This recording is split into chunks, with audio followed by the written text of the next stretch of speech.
Welcome to the Florida Divorce Podcast, your source for the information you need to successfully get through your divorce and into the next exciting chapter of life. Now, here's your host, Attorney Scott Kalish.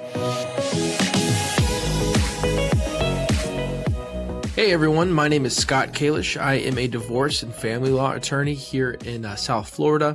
Today I want to talk to you about whether or not you are going to have to turn over your financial documents over to your spouse during a divorce case or during a family case, sort of like a paternity action or maybe a modification of child support, something like that.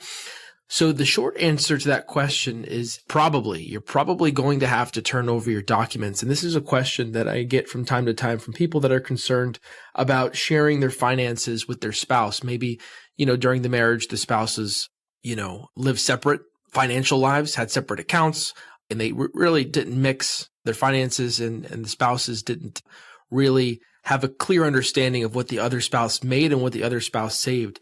And this happens more often than you think. You assume that when you get married, you're a team and everything is shared and everyone knows exactly what the other person makes. But you would be very, very surprised. It's very, very common for people not to be on the same page, which is interesting because, that's not your typical sort of understanding of what a marriage is, but people do it and there's nothing wrong with it. But yeah, so that's usually who I get this question from, people that, live these separate financial lives. But the answer is probably, right? So in divorce, part of a divorce case is determining, right, financial questions, right? How are we splitting assets and debts, and how are we calculating alimony if alimony is on the table, and how are we calculating child support if there are minor children? So you could only really do that if you know what the other person makes or what the other person has in the case of splitting assets and debts. So yeah, the rules, the family law rules of procedure and just the discovery rules, right? They require the disclosure of financial documents, right? What types of financial documents do you have to disclose? Well, pretty much everything. Just to give you an idea, a sense of what has to be disclosed: pay stubs, credit card statements, retirement account statements, bank statements, Venmo, Zelle, those types of transactions. Any type of investment that you have has to be turned over and provided to the other side, like deeds to property, promissory notes, debts, almost everything. Also, something that's really important in family law cases is that you're probably going to have to do a financial affidavit. Almost always you have to fill out a financial affidavit, which is basically a document. It's usually, depending upon if it's a short form or long form, it's usually, a 9 to 10 page document where you list all of your assets, all of your debts, all of your expenses. And at the very end, you have to swear under oath as to the accuracy of the financial affidavit, right? So that's something that you're going to do in nearly every family law case. But I'll say something, right? But sometimes people, they agree in divorce cases and in paternity cases and in other types of family law cases to sort of waive this disclosure and to come to an agreement without doing this, right? Or maybe even limit the disclosure. Maybe both spouses really have a firm understanding of what the other spouse makes, what the other spouse has, and there's no need to really engage in, mandatory disclosure, right? This financial disclosure. That happens too from time to time. Obviously, as lawyers, we don't recommend it. We always want to have all of the documents out on the table before we come to an agreement, before we make a decision on strategy, right? But, from time to time, cases get resolved without disclosing financial documents. And that's never really the lawyer's decision. That's usually the client's decision.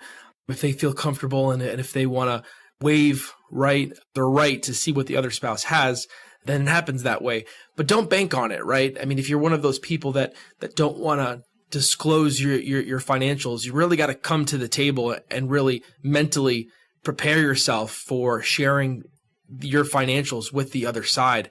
It's just how it's going to be. A judge in nearly every case is going to say, you have to disclose your financials unless it's completely not relevant, right? Like, for example, let's say, after the divorce case is done, someone files a petition to modify the final judgment, right? Let's say that someone files a petition to modify alimony, right? So in that case, like your assets and what you have really isn't relevant, right? Alimony is tied to income. So a judge really isn't going to be forcing you to produce documents that are totally irrelevant to like your income situation, right?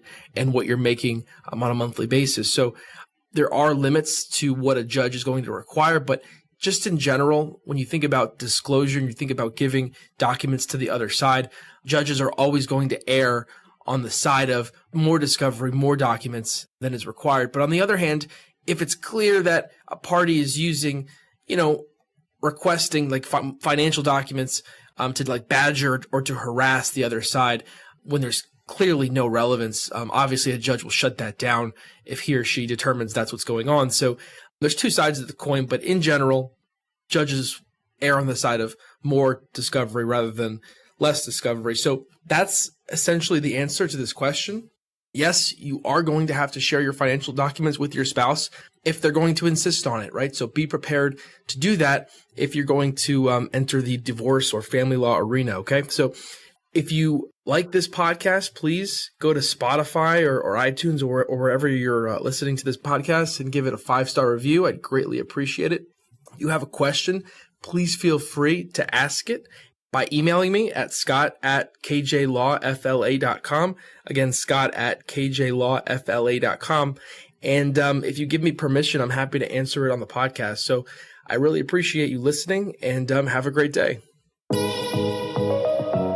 Thanks for listening to the Florida Divorce Podcast.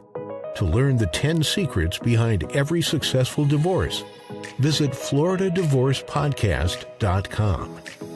If you'd like Scott's help in your divorce case, go to kjlawfla.com.